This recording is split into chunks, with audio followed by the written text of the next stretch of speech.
Alerte coronavirus. Attention, attention, le coronavirus se transmet très facilement et fait des ravages. Pour l'éviter, le port du masque de protection est obligatoire en tout lieu. Dans l'administration publique ou privée, dans les réunions, les rencontres, dans les marchés, les magasins, les boutiques et lors des déplacements, le port du masque est obligatoire. Même dans les lieux privés, dès lors que l'on n'est pas seul, le masque doit être le fidèle compagnon. Mais attention, le port de masque de protection ne dispense nullement d'appliquer les autres mesures de prévention, notamment le lavage des mains à l'eau et au savon et l'observance de la distance de sécurité sanitaire d'au moins 1 mètre entre personnes. Enfin, s'abstenir de porter des gants en vue du lavage régulier des mains à l'eau et au savon ou de l'application de gel hydroalcoolique. Pour tout savoir sur l'épidémie du coronavirus au Bénin, rendez-vous sur le site web www.gouv.bj/coronavirus. Ceci est un message du gouvernement de la République du Bénin.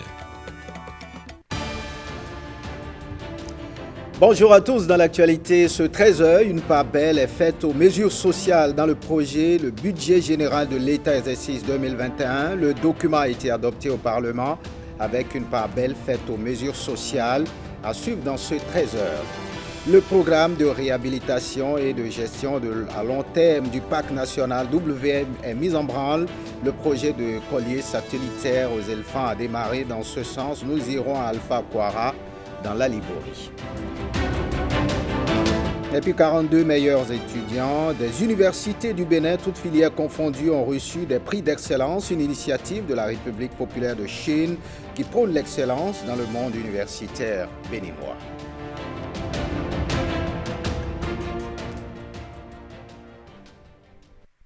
Voilà pour le sommet. Bienvenue si vous nous rejoignez. On prend la direction du Parlement. Le budget général de l'État exercice 2021 a été adopté à l'hémicycle qui fait donc une part belle aux mesures sociales. Lenaïka Guazao revient sur les grandes lignes de la politique du gouvernement en ce qui concerne la lutte contre la pauvreté et pour le compte de l'année 2021. Regardez. Le social occupe une place de choix dans le programme d'action du gouvernement. Cet engagement de lutter contre la pauvreté est réaffirmé dans la loi de finances gestion 2021. Dans le rapport de présentation de ce document, on y lit qu'après 4 années de réforme et de consolidation des bonnes pratiques de gestion des finances publiques, le gouvernement poursuit et renforce à travers le budget de l'État pour la gestion 2021 les stratégies et mesures d'amélioration des conditions de vie des populations en général et d'assistance aux couches les plus vulnérables en particulier.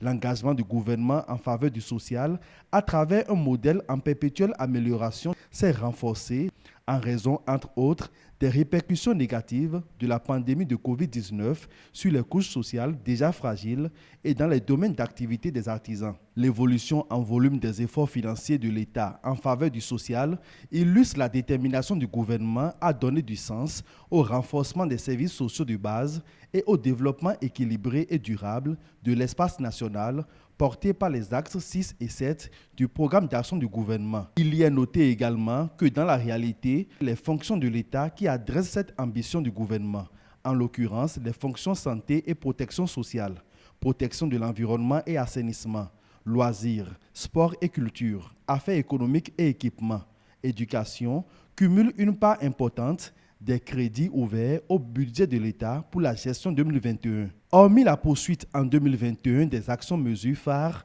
de la gestion 2020, à l'instar du programme national d'alimentation scolaire intégrée, de la consolidation des mesures de gratuité dans le domaine de la santé, du nouveau programme d'allocation universitaire au profit des non-secourus et non boursiers de la première année, de la gratuité des frais de scolarité, du maintien des mesures incitatives dans maints domaines, de nouvelles mesures portant l'ambition sociale du gouvernement au titre de la gestion 2021 sont introduites au budget de l'État dans plusieurs domaines. Il s'agit par exemple, pour ce qui concerne le secteur de la santé, de l'élargissement du paquet des vaccinations gratuites à la méningite et à l'hépatite qui intègre dès l'année 2021 le cycle régulier des campagnes de vaccination. On peut aussi retenir comme mesure sociale la poursuite de la mise aux normes des espaces publics de protection sociale dans les communes, l'opérationnalisation du projet Assurance pour le renforcement du capital humain ARCH, la réforme de la modernisation du système d'identification des personnes, Des projets structurants pour anticiper la réalisation de l'accès universel à l'eau potable aux populations. Un programme spécial d'emploi au service de l'entreprise et de l'entrepreneuriat. Des solutions numériques pour garantir la poursuite des enseignements dans les universités publiques. Et on fait un tour à présent à l'église. Le Bénin, après 5 ans de gouvernance, sur le nouveau départ, état des lieux et perspectives. C'est le thème qui a réuni samedi dernier les cadres et leaders protestants méthodistes du Bénin à Porto Novo. Après les communications suivies de débats, une déclaration a été lue. Brice Songbo et Firmé Bassao. Loin d'une messe d'action de grâce, ce grand rassemblement des cadres, personnalités et leaders protestants méthodistes du Bénin sonne comme un rendez-vous de bilan sur la gouvernance du président Patrice Talon. Après environ 5 ans de pouvoir d'État, les acteurs de l'Église protestante méthodiste notent des avancées significatives sur plusieurs plans. Sur le plan politique, nous saluons l'ambition des autorités gouvernementales de créer les conditions de l'unification politique de notre pays à travers la grande réforme du système partisan qui a permis à coup sûr d'amorcer une meilleure clarté et une plus grande lisibilité du paysage politique. Nous nous réjouissons également des actions allant dans le sens du renforcement des institutions, notamment la création de la Cour des comptes, la modernisation et l'extension de la carte judiciaire, la modernisation de l'administration publique à travers l'amélioration de la gestion de l'état civil, la dématérialisation de plusieurs services publics grâce aux efforts de domestication de la technologie numérique et l'opérationnalisation de la réforme de l'administration territoriale à travers la création de 6 nouveaux départements en plus des 6 qui existaient. Nous avons noté de même avec bonheur durant ces 5 dernières années la restauration effective de l'autorité de l'État qui a eu pour effet bénéfique de réduire sensiblement la prévalence de la corruption dans le pays. Cerise sur le gâteau. C'est le lieu pour nous de réitérer notre profonde gratitude au président de la République pour la part personnelle et salutaire qu'il a prise sous l'inspiration divine dans la réconciliation et la réunification de la grande famille des chrétiens protestants méthodistes du Bénin. Il n'en demeure pas moins que le régime du nouveau départ et de la rupture devra davantage s'investir sur d'autres chantiers non moins importants. En termes de perspective, les sommités de l'Église protestante méthodiste du Bénin appellent à une plus grande ouverture de l'espace politique, gage de paix et de développement durable. Le rassemblement des cadres et leaders protestants méthodistes du Bénin, cette nouvelle organisation qui entend désormais œuvrer pour l'épanouissement et le développement de l'Église protestante méthodiste du Bénin.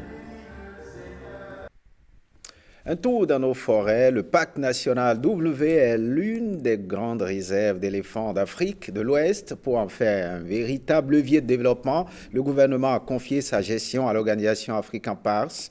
Dans ce cadre, un programme de réhabilitation et de gestion à long terme est mis en place. Cela a permis de procéder au port de colliers satellitaires à 20 éléphants et à 10 antilopes de cette réserve. Blaise Adampo et Judika Elayena nous font le compte rendu. Suivez. C'est un éléphant qui est objet de toutes les attentions dans le parc national W. En réalité, il s'agit là du 19e auquel la direction de cette réserve porte un collier satellitaire. Ainsi, elle pourra suivre de la salle de contrôle tous les mouvements de l'animal dans le parc. Que le collier va donner une position toutes les heures de l'animal, donc ça nous permet de connaître ses déplacements, son comportement et surtout de prévenir des conflits avec les villageois quand ils s'approchent trop près des villageois. Donc avec ce système de collaring, nous allons pouvoir de collier GPS, en fait c'est un collier GPS, nous allons pouvoir les suivre en permanence. L'opération de port de collier démarre par la recherche des éléphants grâce à un aéronef. Ensuite, le vétérinaire entre en jeu depuis un hélicoptère. Le vétérinaire est dans l'hélicoptère, repère l'animal, le flèche, on dit darter en anglais, on le flèche, c'est avec un anesthésiant, et ensuite l'hélicoptère reste au-dessus. Entre le moment où il a pris la flèche et le moment où il s'endort, il peut y avoir 6, 10, voire 15 minutes, voire parfois obligé de remettre une autre flèche. Donc l'hélicoptère reste au-dessus et le guide le protège en quelque sorte parce que souvent il y a d'autres éléphants qui restent avec, qui le suivent et nous pour travailler on est obligé d'éloigner les autres éléphants. Donc c'est ce qu'il a fait là aujourd'hui. Par chance c'est tout près de la piste principale donc on a pu tous accéder à l'animal et voir ce que vous voyez aujourd'hui, donc qui permet aux invités de voir de près un éléphant endormi. Quelques minutes après, l'animal se réveille comme si de rien n'était et continue son chemin. José Didier Tonanto découvre le déroulement de l'opération. Le ministre du cadre de vie y voit également la délicatesse du travail depuis le terrain jusqu'à la base opérationnelle. Il y a une grande différence entre voir un reportage, un élément vidéo à la télé de pose de collier et vivre vraiment comment on endort un éléphant, tout ce qu'on fait en très peu de temps pour poser le collier, pour prendre les mensurations, faire du prélèvement sanguin, un certain nombre de paramètres qu'il faut récupérer en même temps avant de vérifier que l'animal peut se réveiller et repartir dans la nature. Tout ça, en discutant avec le spécialiste vétérinaire, j'ai compris que l'objectif principal, ce n'est pas la pose, c'est de veiller à ce que l'animal ne crève pas pendant qu'on fait tout ça. Je suis très content de voir l'opération, impressionné par ce qui s'est fait et ça nous rassure pour ce qui est du suivi écologique. Le port de collier aux éléphants et autres animaux est l'un des processus pour donner un nouveau visage au parc national W à travers la sécurisation des espèces végétales et animales. Notre première mission au ministère du cadre de vie, c'est la conservation de la biodiversité, donc c'est la protection. C'est quand la protection est bien réussie et que les parcs sont aménagés et créent des conditions favorables au développement de la faune et de la flore qu'on peut développer le tourisme. Le président l'a clairement dit, on veut développer le tourisme, mais gérons nos aires protégées sur la base des standards internationaux. Dans sa politique de protection et de réhabilitation du parc, le gouvernement peut compter sur l'appui de plusieurs partenaires. Dans le cadre de cet exercice de Colarine, ce financement, nous l'avons obtenu de l'appui de l'UNESCO et de Elephant Crisis Fund, ECF. La réhabilitation de ce parc est issue d'un processus multi-acteurs, dont le gouvernement du Bénin qui contribue largement et que nous tenons à remercier à travers cette tribune, mais aussi de plusieurs de nos partenaires privés comme le WIS Foundation et d'autres partenaires, surtout la Fondation des savanes ouest-africaines qui se mobilise pour le financement durable de la gestion des aires protégées dans la région. Après le ministre et sa délégation, ce sera au tour des responsables des communautés locales de découvrir le Colaring. Et on parle toujours de Colarine, cette opération de port de collier à 20 éléphants et 10 antilopes du parc national W. À la suite du ministre du cadre de vie et du développement durable, la direction a invité les responsables des communautés locales à découvrir le déroulement de l'opération dans la journée du dimanche 6 décembre 2020. Il s'agit d'un acte pour leur signifier leur importance dans la préservation du parc. On retrouve Blaise Adampo et Judy Kaelaïna.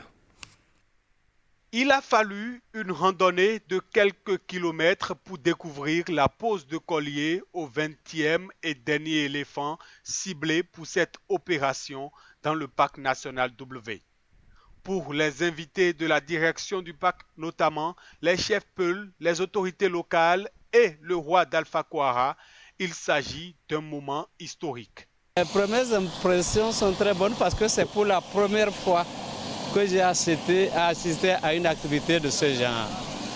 Et c'est comme un rêve pour moi où l'homme peut endormir les éléphants, faire toute opération qu'il veut faire autour de cet animal.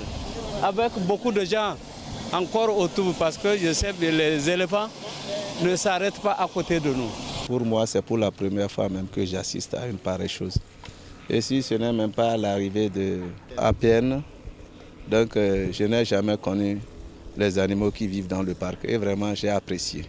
Au-delà d'une histoire qu'ils pourront conter, ils s'engagent également à participer à la préservation des espèces de la réserve. Un nouveau rôle à assumer.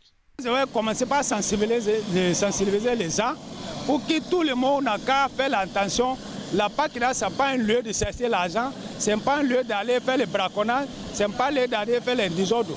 En tant que roi, mon rôle serait de sensibiliser ma communauté pour qu'elle sache où elle va et ce qu'elle veut. On n'a pas meilleure richesse dans cette zone qui dépasse le parc W. Notre bagarre sera sans qu'on ne loue la demande. On va protéger ce parc W. En plein déjeuner au niveau de la cantine, un groupe d'éléphants vient également pour son déjeuner. Personne n'a résisté à l'idée d'immortaliser le moment. Allons à présent à Porto Novo dans l'OME pour suivre une organisation non gouvernementale dans ses œuvres pour la prévention du cancer du sein chez la femme. Il s'agit de l'Union des acteurs de la santé et volontaires humanitaires. Pour le bien-être, les responsables de cette structure ont organisé un dépistage gratuit du cancer du sein chez la femme, couplé avec celui du diabète. Brissumbo et Firme Bassao. Première cause de mortalité féminine à travers le monde, le cancer du sein fait des ravages au Bénin. Des chiffres qui font froid au dos et qui appellent à une synergie d'action. Cette initiative de l'ONG, Union des acteurs de la santé et volontaires humanitaires pour le bien-être, s'inscrit bien dans cette logique. Le Bénin, plus de 1500 femmes contractent le cancer du sein chaque année. 700 à 800 périssent. Nos sœurs, nos mères, nos femmes, plus de 1500 contractent le cancer du sein contre 700 à 800 décès. C'est grave. Pour éradiquer ce séisme sanitaire, l'ONG a mobilisé plusieurs centaines de femmes dans cette salle de l'hôtel de ville de Porto Novo. L'enjeu est de taille. Nous nous adressons à toutes les femmes du Bénin et du monde entier.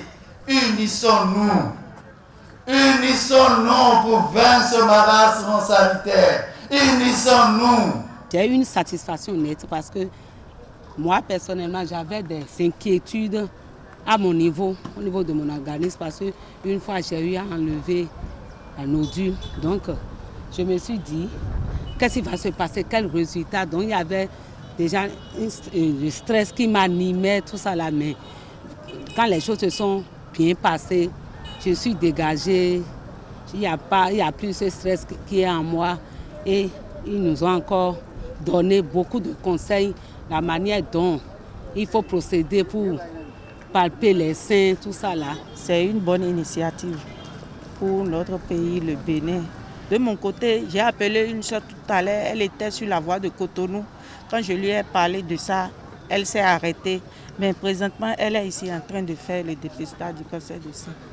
Pour ne pas faire les choses à moitié, une séance de dépistage du diabète est couplée à l'événement. En majorité, on a eu une centaine de patients, au moins 20% ont eu des hyperglycémies, mais pas encore de diabète. 2 cas étaient connus diabétiques déjà, mais étaient suivis, mais mal suivis. Donc on les a orientés vers des diabétologues pour un suivi régulier. Au moins 200 personnes sont soignées gratuitement par mois par l'ONG. Cette ONG qui s'investit dans du social entend étendre ses actions dans d'autres domaines très bientôt. Pour y parvenir, les responsables de cette structure espèrent bénéficier de soutien de tout genre. Soutien du projet MG2 2017 aux écoles maternelles de Kandy. Grâce à ce programme, fruit de plusieurs organisations, des écoles maternelles bénéficient depuis la journée du jeudi 3 décembre 2020 de matériel didactique, ludique et de fournitures scolaires. Blaise Adampo. Aujourd'hui, c'est une journée mémorable. Et pour cause, 5 organisations se sont donné la main pour mettre l'enseignement au cœur de leurs actions. Notamment World Education, CRS, Partners for Development, Union régionale des producteurs Borgo Alibori, Caritas Kandy. On est en train de mettre l'accent, n'est-ce pas, sur l'éducation. L'éducation de nos enfants. Et c'est le plus important si nous voulons tendre, n'est-ce pas, à l'autonomisation de la femme, si nous voulons tendre, n'est-ce pas, au développement du capital humain. Depuis 2017, le projet MGD 2017 Keumfaaba est mis en œuvre. Aujourd'hui, l'heure est aux actions concrètes avec le don de matériel didactique, ludique et de fournitures scolaires aux écoliers de la marque Tenel. World Education offre aux écoles maternelles à titre de matériel didactique et ludique 25 tourniquets à 6 places et toboggans, 40 cordes à sauter.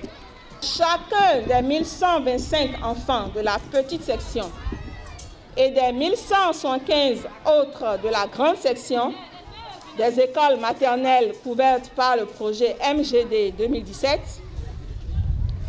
soit 2300 bénéficiaires directs, le projet offre cette année scolaire et jusqu'à sa clôture un kit composé de un cahier d'activité pour le coloriage, un cahier d'activité pour le graphisme.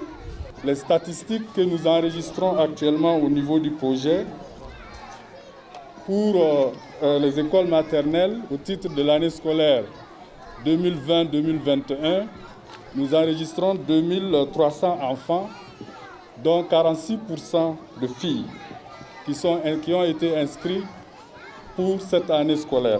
Il s'agit là d'un soutien à l'enseignement maternel, un gage au service du développement de l'enfant. World Education vient donc, de par ce don de matériel, renforcer la capacité des enseignants de la maternelle à assurer qualitativement l'éducation de nos chers petits-enfants. Tout le matériel remis sera distribué aux autres écoles maternelles couvertes par le projet dans les 4 communes d'intervention. Il s'agit des communes de Kandi, de Malanville, de Gorgounou et de Kalalé. Soyez persuadés, nous prenons l'engagement de ressentir vos efforts à travers les résultats et performances scolaires des âmes innocentes qui nous sont confiés. Un enfant qu'on enseigne, c'est un homme qu'on gagne. Nous pensons que vous êtes en train de faire votre travail.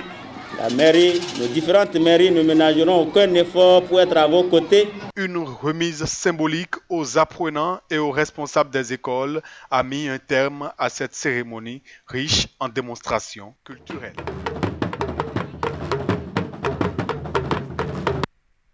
Parlons excellence en milieu éducatif. Remise de prix d'excellence à 42 meilleurs étudiants des universités du Bénin, toutes filières confondues. Ceci à travers un projet dénommé Initiative de la ceinture et de la route, initié par la République populaire de Chine. Axel Dancy et Simon Vion.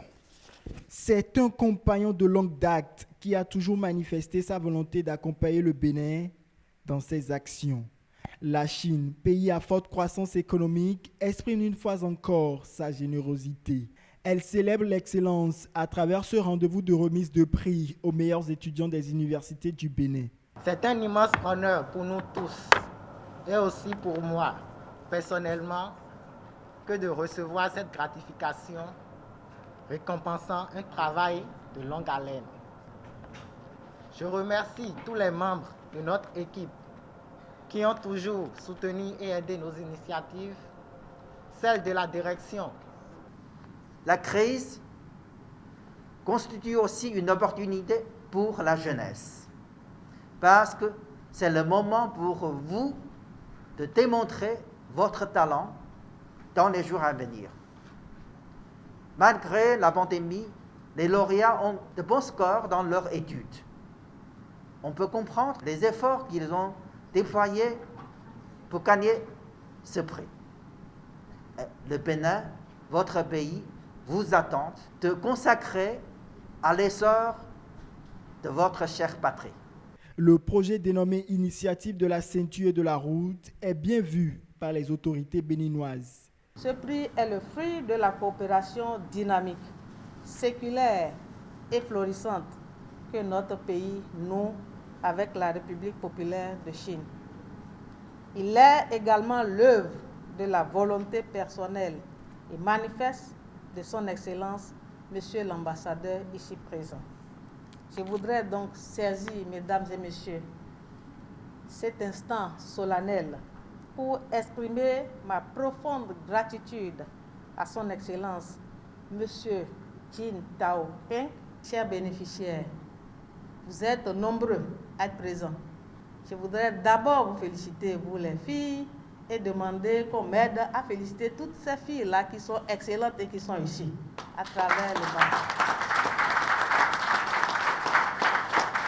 Cette deuxième édition du prix d'excellence initiative de la ceinture et de la route a été également l'occasion de primer les meilleurs étudiants en situation de handicap, preuve qu'ils transcendent leur handicap et possèdent les mêmes facultés que les autres. Autre distinction, les résultats du Ciné 229 Award édition 2020 sont connus. Il s'agit d'un concours qui fait la promotion des jeunes talents béninois du cinéma. Les lauréats ont été primés le week-end écoulé à Cotonou. Regardez. Impossible pour Lika de contenir ses larmes. C'est l'expression de sa joie débordante ici. Son film fiction Chassé croisé vient de lui faire décrocher le Grand Prix du Ciné 229 Award, édition 2020. Une récompense qui, selon la jeune réalisatrice béninoise, la motive à s'investir davantage dans la production cinématographique. Je suis très émue, vraiment heureuse. Ce n'est pas tous les jours qu'on voit son travail célébré de cette manière. Donc, ces récompenses me montrent que ce que je fais en vaut la peine et qu'il faut toujours chercher à faire mieux. Comme Lika, d'autres talents ont été primés dans les catégories telles que celle du meilleur film documentaire, du meilleur montage et bien d'autres encore. Les talents cachés de ces jeunes béninois se révèlent aux acteurs confirmés du secteur qui visiblement voient le cinéma béninois prendre son envol. Le cinéma béninois monte aussi année après année pour atteindre ses standards internationaux. Puis sur 4 ans, on a quand même énormément de choses qu'on a vues, en grande partie grâce à vous, Kismat. Bravo à tous ces jeunes talents qui depuis 4 ans ont fait de cet événement leur tribune en y envoyant chaque année plus d'une centaine de films de toutes catégories. L'un des temps forts de cette soirée a été la distinction de François Soro Okio, l'un des pionniers du cinéma béninois très actif dans les années 1980. L'homme reçoit une palme d'honneur en reconnaissance de son mérite au service du film béninois. Ce scénariste et réalisateur compte en effet une centaine de films documentaires et téléfilms dans sa filmographie. C'est beau. C'est vraiment beau. Aujourd'hui, vous me distinguez, ça me fait plaisir. Mais ce que j'attends de vous, étendu sur mon fauteuil, au flanc de mes collines, je veux entendre que vous êtes à Cannes. Je veux vous entendre. En plus du trophée, chaque lauréat repart d'ici avec une enveloppe financière. Leurs différentes productions vont aussi faire le tour des écrans à l'international les jours et mois à venir.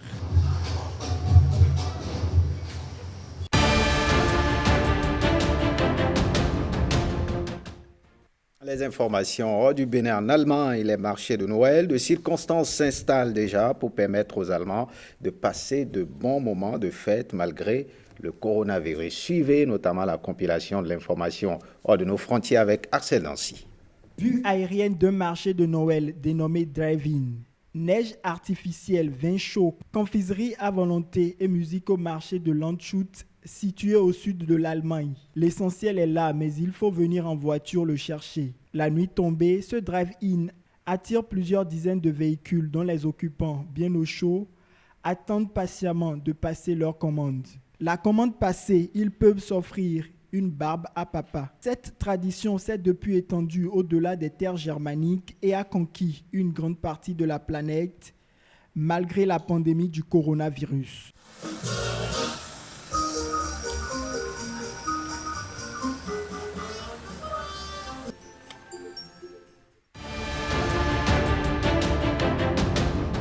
Le romancier britannique John le Carré est décédé des suites d'une pneumonie à l'âge de 89 ans. David Cornwell, de son vrai nom, a écrit 25 romans et un volume de mémoires.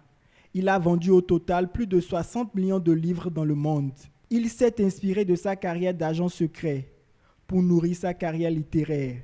John Le Carré a eu un succès international après la parution de son 3e roman intitulé L'Espion, publié en 1964. Le roman, vendu à plus de 20 millions d'exemplaires dans le monde, raconte l'histoire d'Alec, un agent double britannique. Aux États-Unis, les institutions ont tenu bon face à Donald Trump qui refuse toujours de reconnaître sa défaite à la présidentielle. Avant même le 3 novembre, le milliardaire républicain avait assuré que le scrutin serait truqué, ce qu'il répète depuis à chaque occasion malgré la nette victoire du démocrate Joe Biden. Faisant état de fraude massive, sans en apporter les preuves, Donald Trump et ses alliés ont introduit une 50aine de plaintes dans tout le pays et exercent des pressions sur les autorités en charge du dépouillement. Fin de ce journal, les programmes de votre chaîne se poursuivent. Ne manquez surtout pas les demi-finales du tournoi de l'UFOA Zone B des moins de 20 ans. Hugues Issozonon et Ossus Metoli vous feront revivre ces instants de bonheur. Bonne suite des programmes sur l'ORTB. Passe sans vous.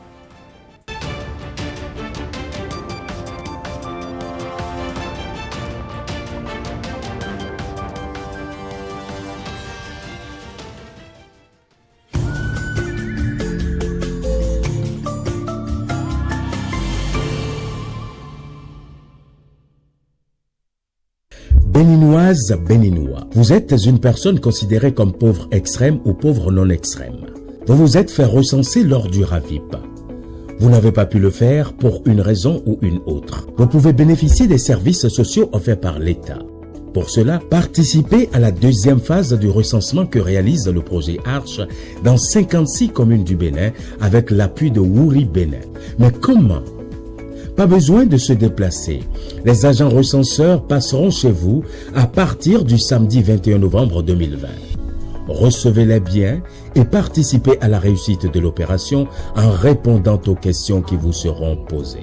Les données recueillies feront l'objet d'un traitement confidentiel. Ceci est un message du projet Assurance pour le renforcement du capital humain Arche, soutenu par le projet d'identification unique pour l'intégration régionale et l'inclusion en Afrique de l'Ouest, Wouri Bénin, de la Banque mondiale.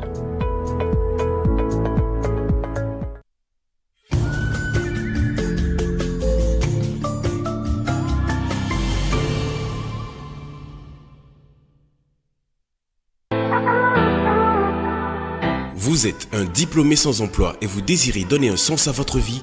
Le Centre de formation professionnelle de l'ORTB vous offre des opportunités à saisir.